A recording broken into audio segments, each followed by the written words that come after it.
নমস্কার সবাইকে। সবাই কেমন আছো? আমার একটি নতুন ব্লগে জানাই সবাইকে স্বাগত।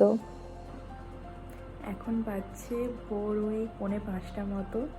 তো আজকে যাব একটা বিয়ে বাড়িতে, সেই জন্য একদম ভোর ভোর রেডি হয়ে গেছি, স্নান টান সব সারা হয়ে গেছে।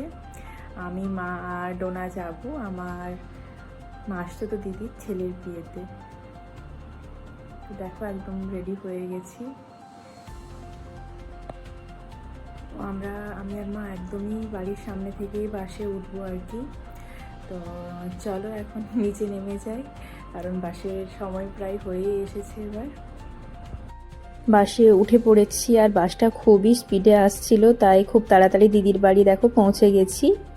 আর এখানে ঢুকেই তো সাগনিক আর সৌমিলির নাম লেখাই ছিল, যাদের বিয়ে। আর ভেতরটাও খুব সুন্দরভাবে সাজানো ছিল, পুরো দেখেই মনে হচ্ছিল যে বিয়ে বাড়ি বলে। এদিকে ওদের গাড়িটাও বেশ ভালোভাবেই সাজানো। তো খুব সকাল যেহেতু পৌঁছে গেছিলাম, সবাই তখনও ওঠেনি। মাসি তো উঠেই গেছিলো, আর মা এখানে সবার সঙ্গে গল্প করতেও বসে গেছিলো। তারপরে একটু রেডি হয়ে নিয়েছি, এখনো খাওয়া দাওয়া কিছু হয়নি, এই গল্প করতে করতেই সব সময় চলে যাচ্ছে। তো রেডি হলাম, এবার খাওয়া দাওয়া করবো নিচে গিয়ে, কারণ অনেক সকাল সকাল বেরিয়েছি, কিছু তো সেরকম খাওয়া হয়নি, সেই জন্য আর কি।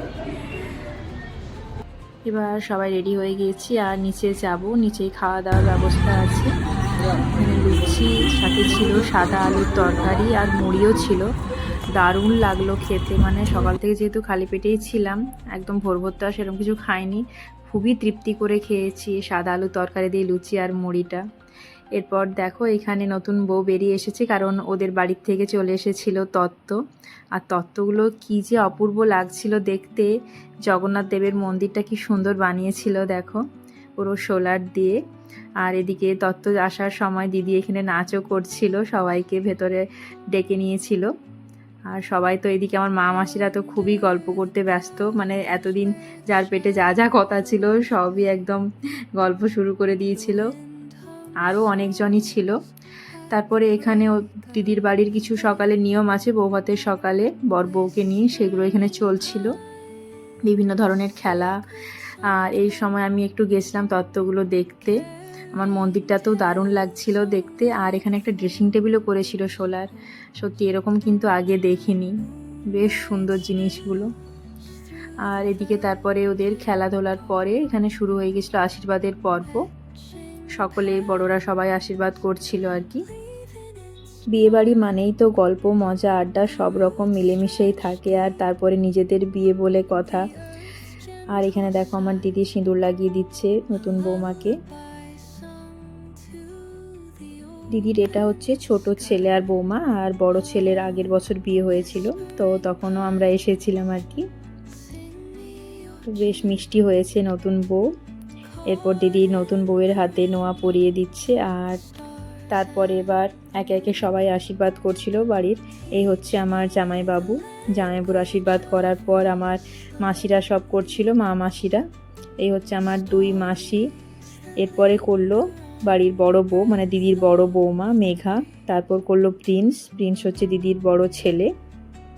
তো এই করে সব আশীর্বাদ হলো। এখন যাচ্ছি সবাই মিলে খেতে, সামনেই লজ আছে, তো ওখানে খাওয়া দাওয়া হবে। তো মাসিরা, আমি, মেসমশাই, বোন সবাই মিলে যাচ্ছি এখন। লজটা ছিল বাড়ির একদম কাছে, হেঁটে 5 মিনিট মতো। এখানে দুপুরের খাওয়া দাওয়া সারতে এসেছিলাম, আর এখানে রাতেরও এখানে রিসেপশন হবে, সেই জন্য সব সাজানো গোছানো চলছে। দুপুরে ভাত, ডাল, ঝুরি আলু ভাজা, মাছ, একটা তরকারিও ছিল, চাটনি, পাঁপড়, মিষ্টি সব মিলিয়ে বেশ ভালোই খাওয়া দাওয়া সেরে বাড়ি ফিরে কিছুক্ষণ রেস্ট নিয়ে সন্ধেবেলা রিসেপশনে যাবো বলে সবাই মিলে তৈরি হয়ে নিয়েছি। দিদিরা যেহেতু শাড়ি পরবে, তাই আমিও ঠিক করেছিলাম যে আমিও শাড়িই পরবো, কারণ বিয়েবাড়িতে তো শাড়ি সবাই পরবে, তো নিজে যদি না পরি তখন তো ভালো লাগবে না। তো শাড়ি পরে সবাই মিলে একটু ফটো ভিডিও এসব তুলে নিলাম। তারপর যেহেতু সামনেই লজ, তাই হেঁটেই চলে গেছিলাম। আর খুব বেশি তারপর আর ভিডিও করতে পারিনি, কারণ অনেক আত্মীয় স্বজন, নতুন পরিচিত কিছু মানুষজনের সঙ্গে আলাপ, এইসব করতে করতে অনেকটা সময় পেরিয়ে গেছিলো। সাথে তো ছিল খাওয়া দাওয়া, স্টার্টার, মেন কোর্স সব মিলিয়ে খুবই ভালো ছিল খাবারের মেনুও। তারপর দেখলাম এখানে সবাই নাচ গান করতে ব্যস্ত, তো এখানে প্রিন্স আর মেঘা প্রথমে দেখলাম নাচ করছিল, তো ওদের দেখে আমি কিছুটা ভিডিও করে নিলাম। খুব সুন্দর নাচছিল, মেঘা যে এত সুন্দর নাচতে পারে জানতাম না, সেই জন্য অনেকক্ষণ ধরে দেখছিলাম ওদের নাচ। তারপরে যেহেতু সবাই নাচছিল ওদের বাড়ির, সেই জন্য আমিও গেছিলাম একটু নাচ করতে। তো সব মিলিয়ে বিয়েবাড়িটা কিন্তু খুবই ভালোভাবে কেটেছিল, খুব খুব মজা করেছিলাম অনেক দিন পর। তো চলো, সবাই ভালো থেকো।